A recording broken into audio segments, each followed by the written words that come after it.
I put off writing part 7 because I really wasn't sure what I wanted to say. This has been an interesting process. Not only did I reflect on why I read literature, but it also helped me envision what I want to do with how I make videos. But for the 5 things, let's get started with the discussion.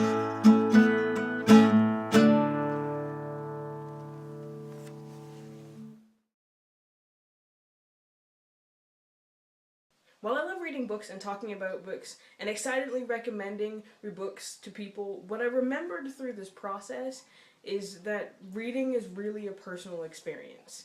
Even though the majority of my social life is made up of engaging with other readers, my experience with a text is really singular to me.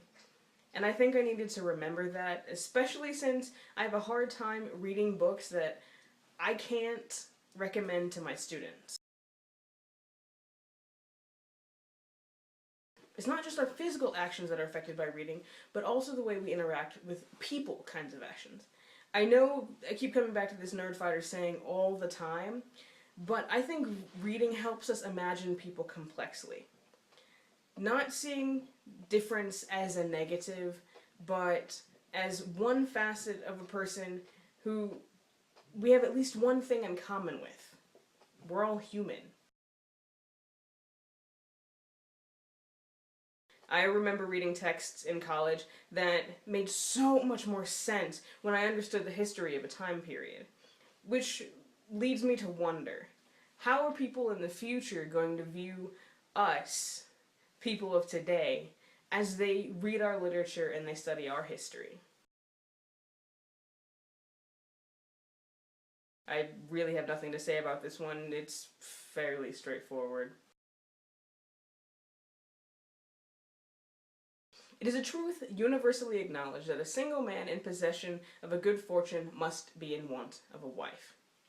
Tell me that something isn't beautiful if we keep bringing it back and revamping it and making it fit our own times. I mean, here I'm referring to the Lizzie Bennet Diaries, which is a show on YouTube and my favorite show on YouTube right now. But think about this, Pride and Prejudice and Zombies, and the millions of versions of Romeo and Juliet, or Sense and Sensibility and Sea Monsters. While they may be difficult for us to read, these original texts, they've got to be beautiful enough that we keep coming back to them. So, we've reached the end of the 5 things I've gained from reading literature series. It's been fun. Happy reading, and don't forget to be awesome.